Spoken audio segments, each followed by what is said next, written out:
नमस्कार विद्यार्थी मित्रों, Eklavya model residency school EMRS अंबाजीની YouTube ચેનલ પર આપનું હાર્દિક સ્વાગત છે। આજે હું તમને ધોરણ 12 કોમર્સમાં નામાના મૂળ તત્વોની અંદર ભાગ 2 ની અંદર તુલનાત્મક નફા નુકસાન પત્રકની વિશેની સમજૂતી આપીશ। જેમાં ભાગ 2 માં ચેપ્ટર નંબર 4 નાણાકીય પત્રકોનું જે વિશ્લેષણ છે એની અંદર ઉદાહરણ નંબર 4 ની સમજૂતી તમને આપીશ। તો આપ ધ્યાનપૂર્વક સાંભળો। સૌપ્રથમ આપણે દાખલો શરૂઆત કરી તો પહેલા રકમ આપણે પહેલા વાંચી જઈએ। તો ઉદાહરણ નંબર 4 જેમાં છે ભાવના લિમિટેડના તારીખ 31/3/2016 અને 2017 ના રોજ પૂરા થતા વર્ષના નફા નુકસાનના પત્રકો પરથી તુલનાત્મક નફા નુકસાનનું પત્રક તૈયાર કરો। નીચે આપણને કિંમતો આપેલી છે જેમાં વિગતો આપેલી છે, નોંધ નંબર આપે છે, 31/3/2017 રૂપિયામાં આપે છે, 31/3/2016 રૂપિયામાં આપણે રકમ દર આપેલી છે। અમુક વિગતો અંદર આપેલી છે એ વિગતોના આધારે આપણે કોષ્ટક બનાવીશું અને કોષ્ટક કેવી રીતે બનાવવું તેની સમજૂતી તમને પહેલા બતાવીએ। તો સૌપ્રથમ આપણે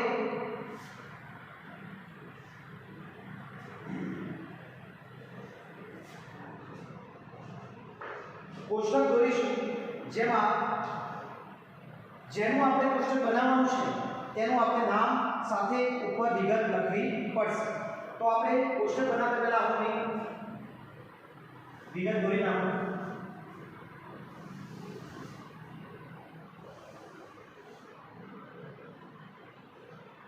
પ્રથમ ખાનાની અંદર વિગત મળશે।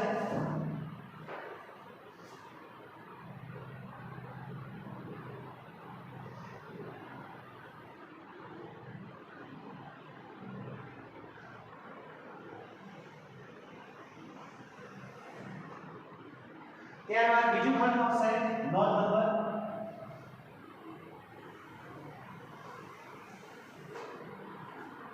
ત્યારબાદ બીજું ખાનું આવશે 2016 એટલે કે પાછલા વર્ષનું ખાનું,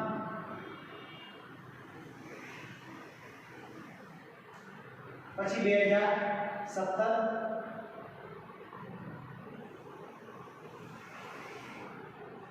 ત્યારબાદ વધારો ઘટાડો રૂપિયામાં અને છેલ્લે વધારો ઘટાડો ટકામાં।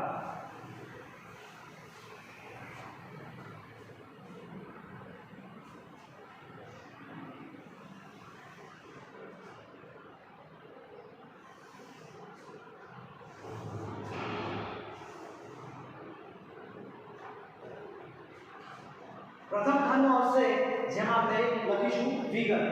અહીં સ્ટેપ આપેલા છે તો સ્ટેપ માટે નંબર 1 અહીં આપવાનું છે વિગતના ખાનામાં, નંબર 2 નોંધ નંબર, નંબર 3 વધારો ઘટાડો 2016 નો, નંબર 3 નંબર 4 વધારો ઘટાડો 2017 નો, નંબર 5 વધારો ઘટાડો રૂપિયામાં અને નંબર 6 વધારો ઘટાડો ટકામાં।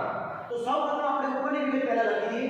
જે કંપનીનું આપણે તુલનાત્મક નફા નુકસાન પત્રક બનાવી રહ્યા છીએ તેની વિગત સંપૂર્ણ વિગત ઉપર આપણે લખવી બહુ જ જરૂરી છે। તો સૌપ્રથમ આપણે એ લખીએ તો ભાવના લિમિટેડનું આપણે બનાવી રહ્યા છીએ નફા નુકસાન તુલનાત્મક નફા નુકસાન પત્રક। તો સૌપ્રથમ આપણે લખીશું ભાવના લિમિટેડનું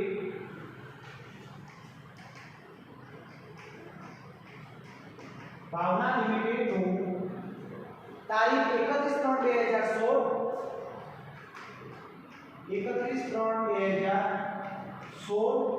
અને તારીખ 31/3/2017 ના રોજ પૂરા થતા વર્ષનું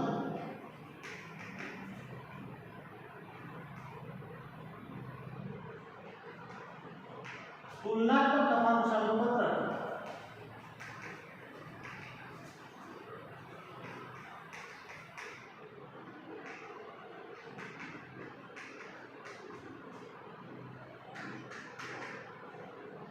ઉપરની વિગત પ્રથમ આપણે આ લખીશું કે જે કંપનીનો આપણે હિસાબો બનાવી રહ્યા છીએ એ કંપનીની વિગત ઉપર લખવી ફરજિયાત છે।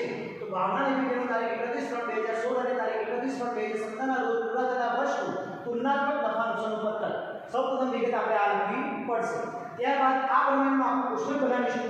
એ કોષ્ટકમાં પ્રથમ નોંધ આપણે લખીશું વિગત। તો અહીં લખીશું સ્ટેપ નંબર આપીશું આપણે 1 અહીં લખીશું વિગત. ત્યારબાદ બીજો સ્ટેપ, તો બીજો સ્ટેપ કયો છે? અહીં આવશે નોંધ નંબર. આમાં નામ આપીશું 2 નંબર. ત્યારબાદ ત્રીજો સ્ટેપ, તો અહીં વર્ષ ક્યાં આપેલા છે? તો રકમની અંદર આપણને વર્ષ આપેલા છે 2016 અને 2017. 2016 એટલે પાછલું વર્ષ કહેવાય અને 2017 એટલે ચાલુ વર્ષ કહેવાય. તો સૌપ્રથમ આપણે અહીં જે નોંધ કરીશું એમાં આપણે 2016 એટલે કે પાછલા વર્ષની નોંધ આપણે કરીશું. તો 2016 ની તારીખ અહીં આપેલી છે 31/3/2016. અહીં સ્ટેપ નંબર આપણે લખીશું 3. બરોબર? પણ 31/3/2016 કેવા છે? રૂપિયામાં. અહીં રૂપિયાની નિશાની આપણે કરવી પડશે રૂપિયામાં. આટલી વિગત થઈ જાય. ત્યારબાદ ચોથો સ્ટેપ આવશે. અહીં 2016 બતાવ્યું છે, તો અહીં કયું વર્ષ બતાવીશું આપણે? ચાલુ વર્ષ. તો ચાલુ વર્ષ કયું છે? 2017. તો 31/3/2017 રૂપિયામાં. આ છે ચોથો સ્ટેપ, સ્ટેપ નંબર 4. હવે એના પછી પાંચમો સ્ટેપ. તો પાંચમો સ્ટેપ કયો બતાવીશું આપણે? વધારો ઘટાડો રૂપિયામાં. વધારો ઘટાડો રૂપિયામાં. અહીં આપણે સ્ટેપ નંબર 5 લખીએ. તો પાંચમો સ્ટેપ આપણને કઈ રીતે મળશે?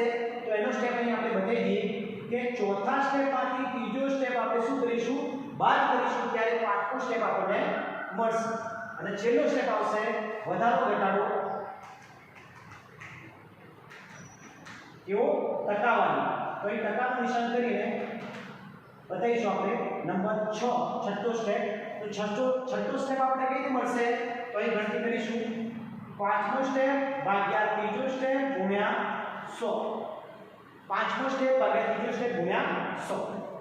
ચલો હવે આપણે દાખલાની શરૂઆત કરી. વિગત, નોંધ નંબર, પછી પાછલું વર્ષ, ચાલુ વર્ષ, વધારો ઘટાડો રૂપિયામાં અને વધારો ઘટાડો ટકામાં. આટલી વિગતો એટલે ટોટલ 6 ખાના આપણે દોરવાના છે. એ 6 ખાના દોરીને આપણે દાખલાની શરૂઆત કરીશું. તો સૌપ્રથમ આપણે દાખલાની રકમ જોઈએ. રકમની અંદર વિગત આપણને આપી છે કે ભાવના લિમિટેડના તારીખ 31/3/2016 અને 2017 ના રોજ પૂરા થતા વર્ષમાં નફા નુકસાનના પત્રકો પરથી તુલનાત્મક નફા નુકસાનનું પત્રક તૈયાર કરો. નીચે આપણને વિગતો 31/3/2017 અને 31/3/2016 ની આપણને આપેલી છે. તેના આધારે આપણે તુલનાત્મક નફા નુકસાનનું પત્રક બનાવવાનું છે. તો સૌપ્રથમ આપણે જોઈએ જે સ્ટેપ આપે છે એ સ્ટેપ પર આપણે ગણતરી કરીશું. પહેલો સ્ટેપ આમાં આવશે વેચાણની ઉપજ. તો નંબર 1 અહીં લખીશું નંબર 1 વેચાણની ઉપજ.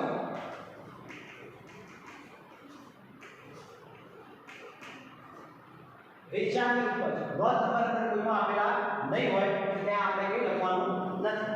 ચલો 2016 માં વેચાણ કેટલા રૂપિયા આપ્યું છે? તો આપણે અંદર ચોપડીમાં જો બુકની અંદર તો પુસ્તકની અંદર આપણે કીધું છે કે 2016 માં રકમ આપેલી છે વેચાણની ઉપજ 16 લાખ. તો અહીં લખીશ 16 લાખ.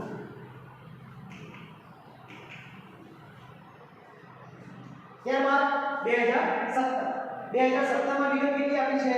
તો 2017 માં આપી છે વેચાણની ઉપજ 20 લાખ. તો અહીં લખીશ 20 લાખ વિગત. પછી પાંચમો સ્ટેપ વધારો ઘટાડો કેવો છે? રૂપિયામાં છે. તો વધારો ઘટાડો રૂપિયામાં છે તો એ કેવી રીતે લાવીશું? તો અહીં મેં લખ્યું છે કે ચોથા સ્ટેપમાંથી ત્રીજો સ્ટેપ આપણે શું કરીશું? બાદ કરીશું. તો ચોથો સ્ટેપ અહીં છે અને ત્રીજો સ્ટેપ અહીં છે. આ 20 લાખ રૂપિયામાંથી 16 લાખ આપણે બાદ કરીએ તો કેટલા વધશે? 4 લાખ. તો એ 4 લાખ રૂપિયા આપણે લખીશું. ત્યારબાદ છઠ્ઠો સ્ટેપ છે. છઠ્ઠો સ્ટેપ કેવી રીતે બતાવવાનો છે? ટકાવારીમાં બતાવવાનો છે. તો અહીં આપણે કીધું છે પાંચમો સ્ટેપ ભાગ્યા ત્રીજો સ્ટેપ ગુણ્યા 100. તો પાંચમો સ્ટેપ અહીં છે અને ત્રીજો સ્ટેપ અહીં છે. તો 4 લાખ ભાગ્યા 16 લાખ ગુણ્યા 100 કરીશું. આ રીતે ગણતરી કરીશું. અહીં 4 લાખ ભાગ્યા 16 લાખ ગુણ્યા 100. 4 લાખ ભાગ્યા 16 લાખ ગુણ્યા 100 કરીશું એટલે આપણને ટકાવારી મળશે 25%. તો અહીં લખીશું આપણે 25 લખીને ખાલી 25 જ લખવાના છે. ત્યારબાદ બીજો સ્ટેપ. બીજા નંબરનો પોઈન્ટ કયો છે? અન્ય ઉપજ. અન્ય ઉપજ એટલે કે અન્ય આવક. તો અન્ય આવક અંદર આપેલી છે તો જોઈએ આપણે અન્ય આવકો 2016 માં અને 17 માં બંનેમાં આપેલી છે. આપેલી હોય તો પોઈન્ટ લખવાનો, ન આપેલી હોય તો પોઈન્ટ લખવાની જરૂર નથી.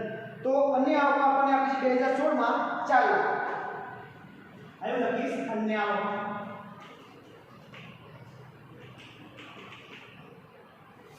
વધમાં નથી આપેલું બે સાપો અહીં લખીશ 2016 માં કેટલી આપી છે 4 અને 2017 માં અન્ય આવકો કેટલી આપી છે 3 લાખ.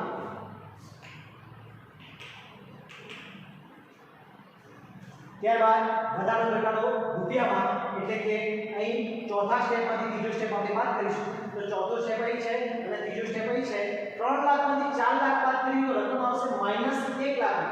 જો રકમ માઈનસમાં આવે તો રકમ ને તમારે કેવી બતાવવાની કૌંસમાં બતાવવાની. 1 લાખ રૂપિયા માઈનસમાં આવે તો રકમ કેવી બતાવવાની તમારે કૌંસમાં બતાવવાની. આજુબાજુ કૌંસ કરી નાખવાનું.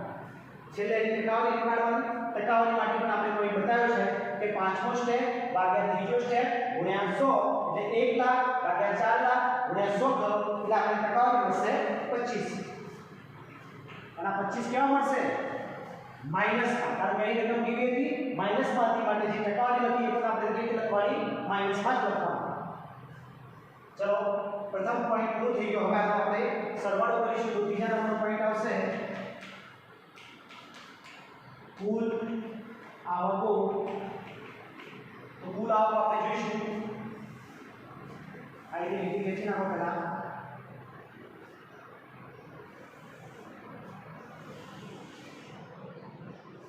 કુલ આવક કેટલી મળી 2016 માં 16 અને 4 20 લાખ. સરવાળો કરવાનો છે. પછી 2017 માં 20 અને 3 23 લાખ. ત્યારબાદ અહીં 4 લાખ છે અને અહીં -1 લાખ. 4 લાખમાંથી 1 લાખ બાદ કરો તો એ કેટલા આવશે 3 લાખ. અને છેલ્લે ટકાવારી નીકાળો તો 3 લાખ ભાગ્યા 20 લાખ ગુણ્યા 100 તો કેટલા આવશે ટકાવારીમાં 15%.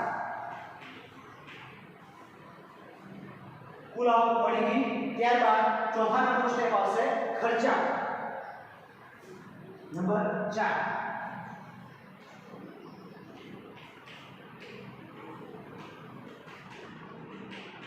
ખર્ચાના અંદરમાં વિગતો આવશે આપણને. તો પ્રથમ વિગત આપી છે વપરાયેલ માલની પડતર. જો આપી હોય તો લખવી, બરોબર. તો નંબર 1 માં વપરાયેલ માલની પડતર 2016 માં આપણે આપી છે 8 લાખ. તો એ લખીશું વપરાયેલ માલની પડતર. પહેલો સ્ટેપ વપરાયેલ માલની પડતર. વપરાયેલ માલની પડતર 2016 માં આપણે આપી કેટલી 8 લાખ. તો એ લખીશ 8 લાખ. ત્યારબાદ 2017 માં આપણે કેટલી રકમ આપેલી છે 9 લાખ. તો એ લખીશ 9 લાખ. અને વધારો ઘટાડો આપણે છેલ્લે આપ્યો છે પાંચમો સ્ટેપ. ચોથા સ્ટેપમાંથી ત્રીજો સ્ટેપ આપણે બાદ કરવાનો છે. તો ચોથો સ્ટેપ 9 લાખ, ત્રીજો સ્ટેપ 8 લાખ. 9 લાખમાંથી આપણે બાદ કરો એટલે કેટલા વધશે 1 લાખ. છેલ્લે એની ટકાવારી નીકાળો તો 1 લાખ ભાગ્યા 8 લાખ ગુણ્યા 100 કરો એટલે ટકાવારી મળશે આપણને 12.5%. ત્યારબાદ બીજો સ્ટેપ આવશે પુનઃ વેચાણની ચોખ્ખી ખરીદી. પુનઃ વેચાણની ચોખ્ખી ખરીદી. તો પુનઃ વેચાણની ચોખ્ખી ખરીદી આપણે અંદર આપેલી છે એટલા માટે પોઈન્ટ લખ્યો છે. તો 2016 માં પુનઃ વેચાણની ખરીદી કેટલી આપી છે 90,000. તો હું લખીશ 2016 માં 90,000. ત્યારબાદ 2017 માં પુનઃ વેચાણની ખરીદી કેટલી આપી છે 1,10,000. તો એ લખીશ 1,10,000. ત્યારબાદ પાંચમો સ્ટેપ. તો ચોથા સ્ટેપમાંથી ત્રીજો સ્ટેપ આપણે શું કરીશું બાદ કરીશું. 1,10,000 માંથી 90,000 બાદ કરો એટલે કેટલા વધ્યા 20,000. અને છેલ્લે આની ટકાવારી નીકાળો. ટકાવારી નીકાળવા માટે પાંચમો સ્ટેપ પાંચમો સ્ટેપ ભાગ્યા ત્રીજો સ્ટેપ ગુણ્યા 100 એટલે 20,000 ભાગ્યા 90,000 ગુણ્યા 100 કરો ટકાવારી મળશે આપણે 22.22. ત્યારબાદ ત્રીજા નંબરનો પોઈન્ટ આવશે સ્ટોકમાં ફેરફાર.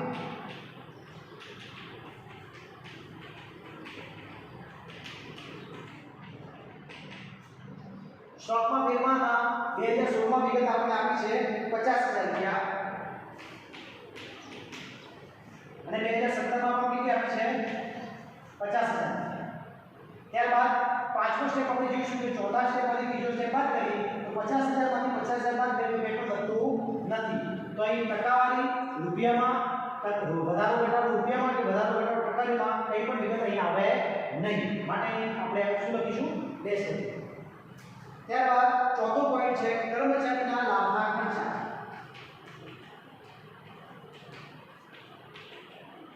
લાભના ખર્ચા કર્મચારીના લાભના ખર્ચાની અંદર 2016 માં વિગત આપણે આપી છે 90,000 અને 2017 માં આપણે વિગત કેટલી આપી છે 1,20,000. એટલે કે પાંચમા સ્ટેપમાં આપણે લખીશું કે ચોથા સ્ટેપમાંથી બીજો સ્ટેપ આપણે બાદ કરીએ તો આપણે પાંચમો સ્ટેપ મળશે. એટલે 1,20,000 માંથી 90,000 બાદ કરો એટલે કેટલા વધ્યા 30,000.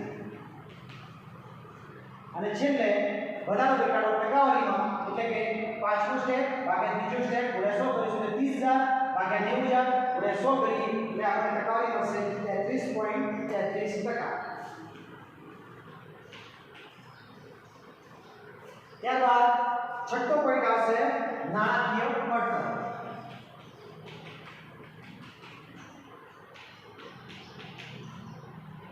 નાણાકીય પડતરમાં 2016 માં વિગત આપી છે 60,000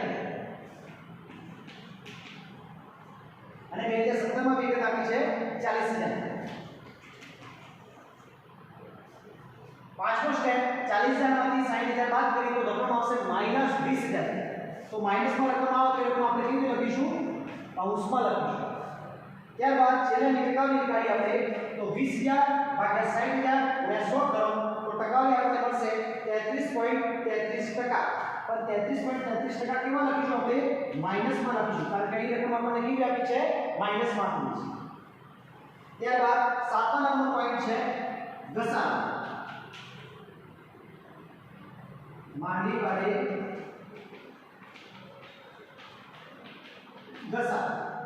તો ઘસારાની અંદર 2016 માં આપણને રકમ આપી છે 1,80,000 અને 2017 માં રકમ આપણને આપી છે 2,70,000.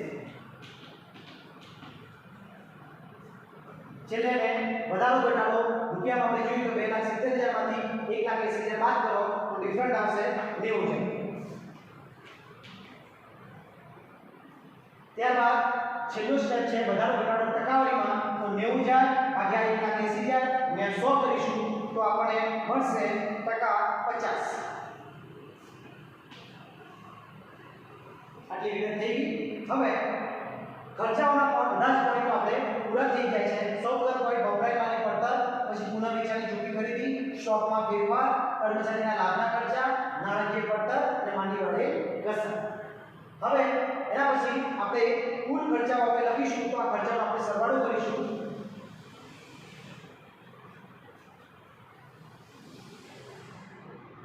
અહીં લખીશું કુલ ખર્ચા. આનો સરવાળો આપણે કરીશું તો થશે આનો સરવાળો 12,70,000 રૂપિયા. ત્યારબાદ આનો સરવાળો આપણે કરીશું તો કેટલો થશે 14,90,000 રૂપિયા. ત્યારબાદ આમાં સરવાળો કરીશું તો એક રકમ માઈનસ પાડીશું એ આપણે ધ્યાન રાખવું જોઈએ. તો 1,00,000 + 20,000 + 30,000 + 90,000 આ 1 2 અને 3 અને 4 આ ચારનો સરવાળો કરે જે રકમ આવે એમાંથી આ 20,000 એટલે શું કરવા પડશે આપણે માઈનસ કરવા પડશે. તો અહીં સરવાળો આપણે કરીશું તો કેટલો સરવાળો આવે છે 2,40,000. એ 2,40,000 માંથી આ 20,000 કેવા છે માઈનસમાં છે આપણે બાદ કરીશું તો -20,000. અહીં રકમ આવશે 2,20,000. તો અહીં આપણે કેટલા રૂપિયા લખીશું 2,20,000. અને છેલ્લે વધારો ઘટાડો ટકાવારીમાં આપણે બતાવીશું તો વધારો ઘટાડો પોઈન્ટ કયો છે કે પાંચમો સ્ટેપ ભાગ્યા બીજો સ્ટેપ ગુણ્યા 100 અને 2,20,000 ભાગ્યા 12,70,000 ગુણ્યા 100 કરશો એટલે આપણને ટકાવારી મળશે 17.32%. ત્યારબાદ કુલ ખર્ચાઓ પૂર્ણ થઈ ગયા પછી અહીં પહેલો બીજો ત્રીજો ચોથો અને પાંચમા નંબરનો પોઈન્ટ આવશે આવકવેરા પહેલાનો નફો.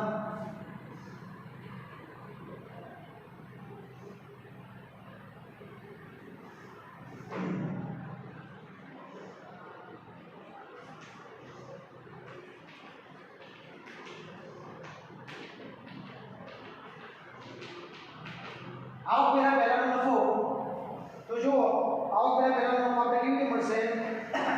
કુલ આવકમાંથી કુલ ખર્ચાઓ આપણે શું કરવાના છે? બાદ કરવાના છે. તો કુલ આવક એવી છે 20 લાખ અને કુલ ખર્ચા કેટલા છે? 12,70,000. 20 લાખમાંથી 12,70,000 માઈનસ કરીશું ત્યારે આવકવેરા પહેલાનો નફો આપણને મળશે. તો 20 લાખમાંથી 12,70,000 માઈનસ કરીએ તો ડિફરન્ટ આવશે 7,30,000. એ જ રીતે આની અંદર આપણે ગણતરી કરીએ તો 23 લાખમાંથી કુલ આવક 23 લાખ છે અને કુલ ખર્ચા છે 14,90,000. 23 લાખમાંથી 14,90,000 માઈનસ કરીએ ત્યારે ડિફરન્ટ મળશે આપણને 8,10,000. અને આની અંદર 3 લાખ રૂપિયા કુલ આવક છે અને કુલ ખર્ચાઓ છે 2,20,000 રૂપિયા. તો 3 લાખમાંથી 2,20,000 માઈનસ કરો તો ડિફરન્ટ આવશે 80,000. અને છેલ્લે ટકાવારી કાઢીએ તો 80,000 ભાગ્યા 7,70,000 30,000 ગુણ્યા 100 કરો એટલે ટકાવારી આપણને મળશે 10.96%. આવકવેરા પહેલાનો નફો આપણને આ રીતે મળશે. કુલ આવકમાંથી કુલ ખર્ચાઓ બાદ કરવાના એટલે આવકવેરા પહેલાનો નફો આપણને મળશે. એના પછી પોઈન્ટ છે છઠ્ઠો પોઈન્ટ, બાદ આવકવેરો. જો આવકવેરો આપ્યો હોય તો બાદ કરવાનો, ના આપ્યો તો એનો ફાઇનલ આન્સર ગણાશે. બરોબર? પણ એ આવકવેરો આપ્યો છે તો આવકવેરો કેટલા ટકા આપ્યો છે? 30%. તો એ લખીશ આવકવેરો 30%. અહીં જે રકમ આપેલી છે આના આપણે શું કરવાના છે?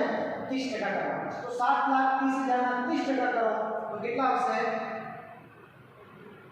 2,19,000. અહીં લખીશ 2,19,000. એ જ રીતે 8,10,000 ના 30% કરો તો કેટલા આવશે? 2,43,000.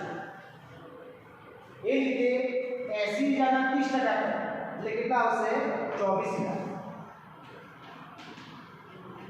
આ 30% ની ગણતરી હું લખું છું 7,30,000 રૂપિયાના 30% તો 30 ભાગ્યા 100 કરો એટલે આપણને રકમ મળશે 2,19,000. ત્યારબાદ છેલ્લે ટકાવારી નીકાળીશું આપણે તો 24,000 ટકાવારીમાં 24,000 ભાગ્યા 2,19,000 ગુણ્યા 100 કરીશું એટલે ટકાવારી મળશે આપણને 10.96. આની આ ટાઈમથી મળશે 10.96. ત્યારબાદ છેલ્લો પોઈન્ટ આપ્યો છે. છેલ્લો પોઈન્ટ આપ્યો છે આપણને આવકવેરા પછીનો નફો.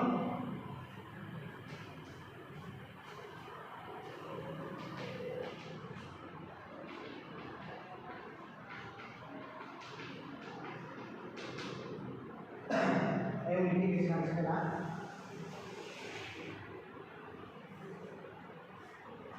આવકવેરા પછીનો નફો આપણને કેટલો મળશે? તો 7,30,000 માંથી 2,19,000 આપણે શું કરીશું? બાદ કરીશું. તો અહીં આવકવેરા પહેલાનો નફો છે એમાંથી આવકવેરો બાદ કરી ત્યારે આવકવેરા પછીનો નફો આપણને મળશે. તો 7,30,000 માંથી 2,19,000 બાદ કરીએ તો ડિફરન્ટ આવશે 5,11,000. ત્યારબાદ આની અંદર 8,10,000 માંથી 2,43,000 બાદ કરીશું ત્યારે ડિફરન્ટ આવશે 5,67,000. ત્યારબાદ 80,000 માંથી આપણે 24,000 બાદ કરીશું ડિફરન્ટ આવશે 56,000. અને છેલ્લે આપણે ટકાવારી પણ નીકાળવાની છે. આ રીતે ટકાવારી આપણે નીકાળવા માટે અહીં આપણે સ્ટેપ જોઈશું કે પાંચમો સ્ટેપ ભાગ્યા ત્રીજો સ્ટેપ ગુણ્યા 100 એટલે 56,000 ભાગ્યા 5,11,000 ગુણ્યા 100 કરો એટલે ટકાવારી પણ આમાં પણ મળશે 10.96. અહીં આ દાખલો સંપૂર્ણ રીતે પૂર્ણ થાય છે. પરીક્ષાની અંદર વિભાગ B ની અંદર પેપર નામાના તત્વના પેપરની અંદર વિભાગ B ની અંદર આ દાખલો 4 માર્ક્સની પરીક્ષામાં પૂછાવાનો છે. બરોબર? જે એક વસ્તુ તમે નોટ કરજો, અહીં બધાની ટકાવારી બધાની અલગ અલગ આવી છે, પણ છેલ્લા 3 જે વિગતો આપી છે, 3 વિગતો કઈ છે તો આવકવેરા પહેલાનો નફો, આવકવેરો અને આવકવેરા પછીનો નફો, ત્રણેય વિગતોમાં ટકાવારી કેવી આવશે? સરખી આવશે. જો ટકાવારી સરખી આવે તો આપણો દાખલો સંપૂર્ણ રીતે સાચો છે તો આપણે કહી શકીએ છીએ. તો તુલનાત્મક નફાનું સમપત્રક ગણતરી વખતે આપણે ખાલી 6 મુદ્દાઓ યાદ રાખવાના છે અને 6 મુદ્દાઓ પ્રમાણે દરેકમાં ગણતરી આપણે કરવાની છે. એના પહેલા આ જે સ્ટેપ છે, આ સ્ટેપ પહેલા તમે આવડવા જોઈએ. આ જે વિગતો મેં લખી છે એ વિગતો અમુક વિગતો અમુક દાખલામાં આપેલી નહીં હોય તો એ વિગતો લખવાની નહીં. જો આપેલી હોય તો એ વિગતો તમારે લખવી પડશે. બરોબર? સ્ટેપ આપણે યાદ રાખીશું. પહેલું ખાનું છે વિગતનું, બીજું ખાનું છે નોંધ નંબર, ત્રીજું ખાનું છે 31/3/2016 એટલે કે પાછલું વર્ષ, ચોથું ખાનું છે 2017 એટલે કે ચાલુ વર્ષ, અને પાંચમું ખાનું છે વધારો ઘટાડો રૂપિયામાં એટલે કે રૂપિયામાં જે વધારો ઘટાડો હોય આપણે બતાવીશું, અને છેલ્લું ખાનું આવશે વધારો ઘટાડો ટકાવારી. જે ટકાવારીમાં જે ખાનું હોય એ આપણે સીધાની ટકાવારી તરીકે બતાવીશું. હવે વિદ્યાર્થી મિત્રો આગળનું આપણે નેક્સ્ટ આવતા વિડિયોમાં જોઈશું. આ દાખલો ધ્યાનપૂર્વક સમજજો અને ગણવાનું દેખીને વિચારી સમજીને ગણવાનું જાતે ગણવાનો પ્રયત્ન તમે કરજો. નમસ્કાર.